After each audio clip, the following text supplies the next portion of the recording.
15 away with the hour, and we've got Dade County School Superintendent Josh Ingle in the studio. Good morning, sir. Good morning, Evan. How are you? Better than I deserve here on a Tuesday, and I bet you got everybody is scurrying, getting ready to go back. Yes, sir, we are. We have new teacher orientation this week. That will occur on Thursday. We'll have staff members reporting on, some of our staff members reporting on Friday. We offer them a flex day period where they can come in and work within a 2-week window after the custodians have done the waxing. So that's between now and on Friday the 29th. But on Monday, August the 1st, it's back to the grind, full speed ahead, with students coming on Friday, August the 5th. So it's here. It's up on us. So it's going to be an exciting year. Fresh off the board meeting last night, we had some last minute personnel decisions or issues we had to work through. You'll be getting that personnel report very soon. And nothing major, just some, we had some parapros that accepted teaching positions in other locations. And then fortunately we had some parapros ready to step in and fulfill those vacancies. So, but yeah, it's here. It's up on us. Well, good deal. Now, I know that we normally have the principals come in. Hopefully they'll be able to come in next week. What is the first day of school?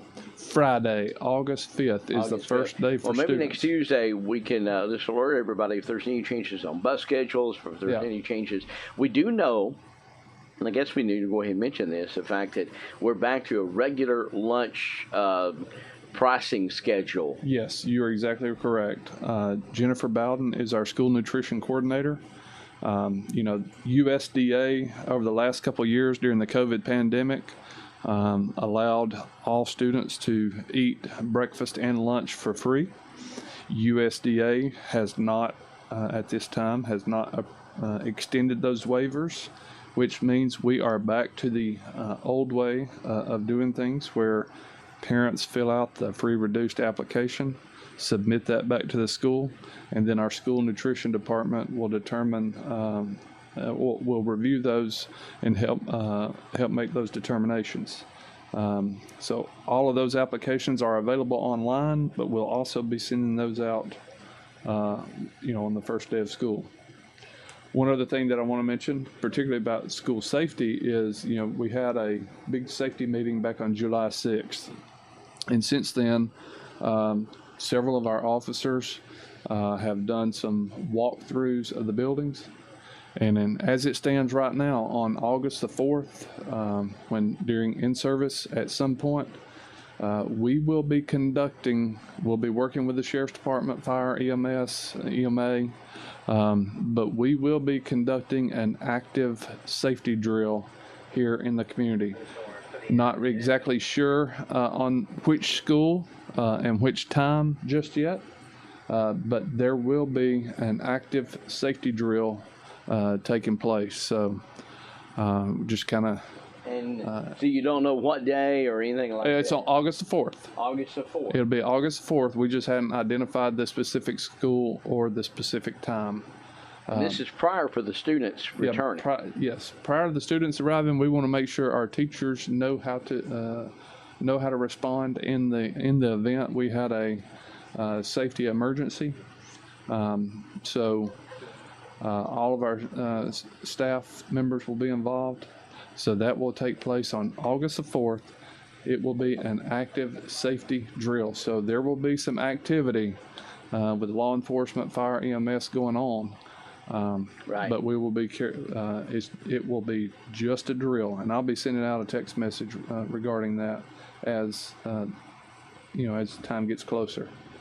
Well, speaking of that, just there may be some new parents coming in. They sign up for different alerts, correct? That's right. Well, anytime a parent enrolls their child and they go into Infinite Campus, we take that their phone number that they complete on that student information sheet. We add their phone number to the system, and as long as the phone numbers are up to date and current, anytime we send a text message, they should be receiving that. If anything, if phone numbers have changed, then they need to, notify the child's school. But as long as we have up-to-date phone numbers, they should be receiving text messages through our student information system. All right, good deal. So next Tuesday, we'll have any last-minute instructions as far as bus routes and, times that, if there's any changes from last year. And as far as what time school takes up. Probably don't use that term very often. That's an old term. Yeah. You remember the school took up at 8:30 or whatever. Yeah. I don't know. Y'all probably don't use that at all. That's No. School takes up at 8:30 or 8:15 or whatever. Yeah. But yeah, we'll get the principals in here hopefully next Tuesday, and they can share some information.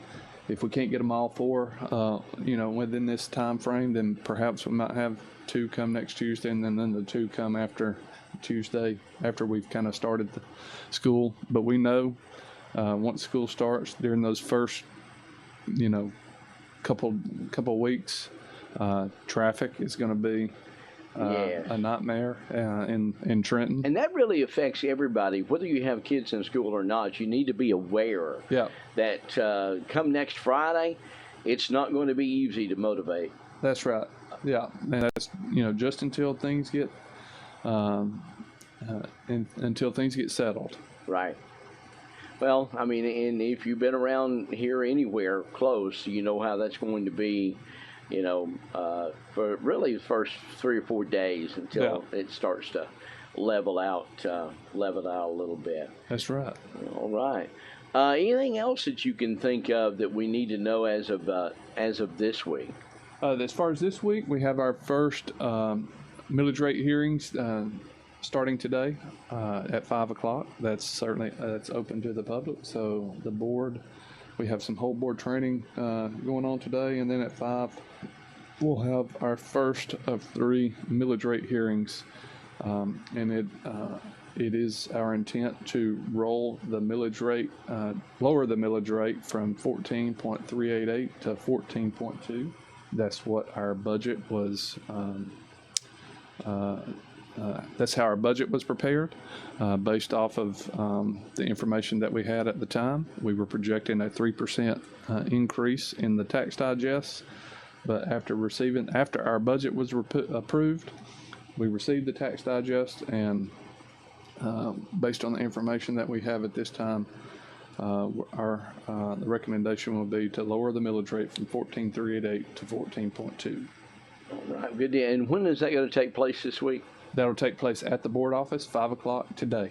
Today, and then right after that, you'll be going over to the county commission. Now, that's on August the 4th. On August the 4th, so this it'll be a is week. Our first millage rate hearing. Then then we'll have 2 next Tuesday. All right. And then at 5:30 on August the 4th, the county commission is having a special called meeting for us to deliver or to acknowledge our millage rate recommendation. All right, well, good deal. Josh Ingle, Superintendent, Dade County Schools. We thank him very much for coming in, keeping us updated. Next week, we're going to have, he'll be back with the principals talking about what is happening as we get things geared up next week for the return of the students next Friday. Thank you, sir, and appreciate you very much for being a part of the KWN Morning News. Thank you. Josh Ingle here with us, and he's every Tuesday talking about the Dade County school system.